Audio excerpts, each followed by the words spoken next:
Saudara yang dikasihi oleh Tuhan, renungan kali ini saya akan sampaikan dengan tema Roh Kudus diberikan untuk menyertai setiap orang yang percaya. Saya bacakan firman Tuhan dalam Yohanes pasal yang ke-14, 16 sampai dengan 17. Bunyinya demikian.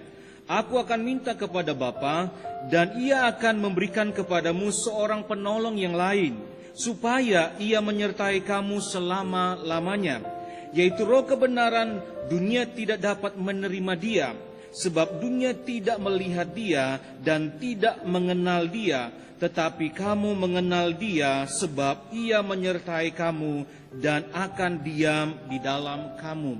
Ayat ini jelas sekali bahwa Roh Kudus yang diberikan kepada setiap orang yang percaya dan setiap kita secara pribadi, bahwa untuk menyertai kita dan Dia diam di dalam kehidupan kita.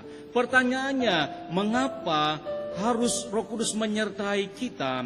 Karena Yesus tahu bahwa di dalam kita menjalani kehidupan kekristenan, di dalam kita melakukan segala kehendak Tuhan, di dalam kita menjadi berkat, menjadi saksi, ada banyak persoalan, ada banyak proses, ada banyak tantangan yang harus dihadapi. Oleh karena itu, kita tidak bisa sendiri. Itu sebabnya Bapa dan melalui Yesus Kristus memberikan Roh Kudus itu di dalam kehidupan kita, agar supaya menyertai kita. Kenapa? Karena Dia adalah satu pribadi penolong.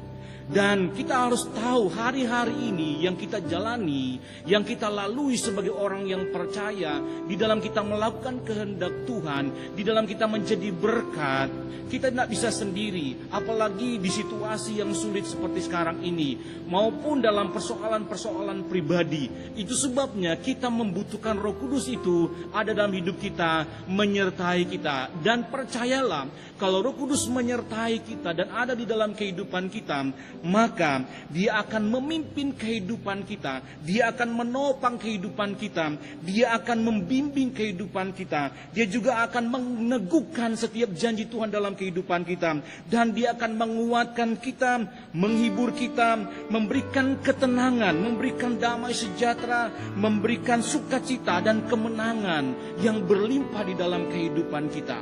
Bahkan yang harus kita pahami, di dalam ketidakberdayaan kita, di dalam ketidakberdayaan kita menghadapi masalah, menghadapi persoalan yang menghimpit kehidupan kita hari-hari ini, firman Tuhan katakan, Roh Kudus yang akan membantu kita. Roh Kudus akan menolong kita.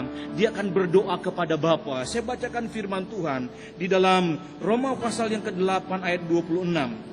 Ayat ini berkata, demikian juga Roh membantu kita dalam kelemahan kita, sebab kita tidak tahu bagaimana sebenarnya harus berdoa, tetapi Roh sendiri berdoa untuk kita kepada Allah dengan keluhan-keluhan yang tidak terucapkan. Dan Allah yang menyelidiki hati nurani mengetahui maksud Roh itu, yaitu bahwa Ia sesuai dengan kehendak Allah berdoa untuk orang-orang kudus.